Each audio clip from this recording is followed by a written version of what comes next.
in lọc pin nghe cái bê sĩ với số na em thọ đình số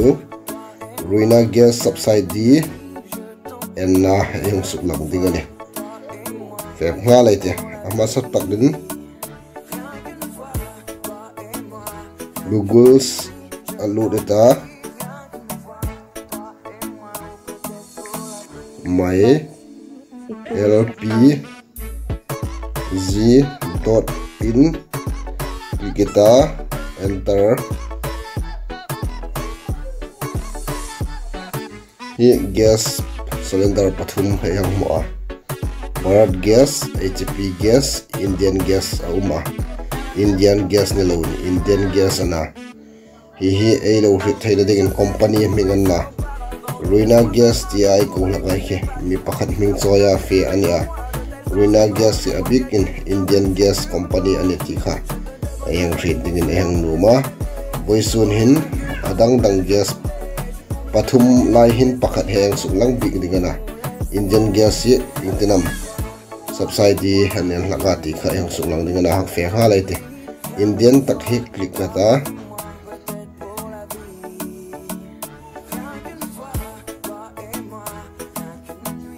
Peta give your feedback online ti hi click no kata in LPG masa taga LPG ke click no kita akan gas subsidy di click kata proceed here let's know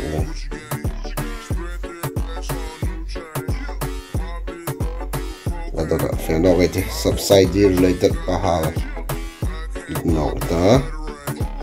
waiting feno ta subsidy not receive hin ignore ta hin mobile number le LPG ID gas ID number ha anyone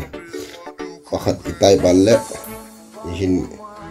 ilu thai le ti kha yang shil machine la ke chu mobile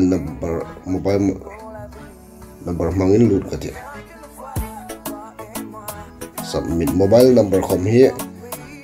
gas center in registration na ngai kha tu le ne ti kha yang heading submit ta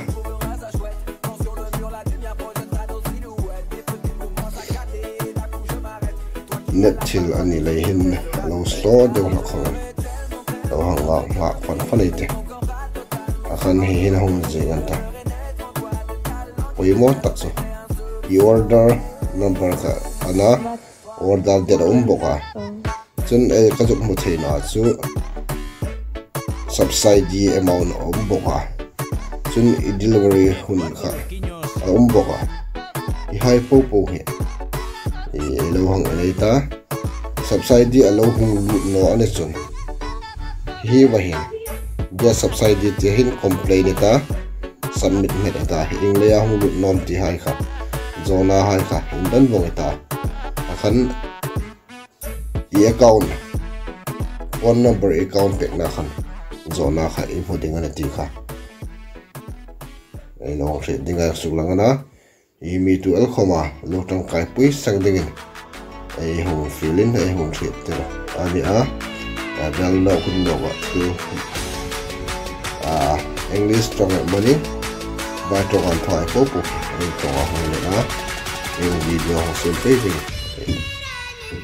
ai thit te ai ni lein like subscribe kha lo topic sang dingin ka sang na kan hat sel no se ko lo ne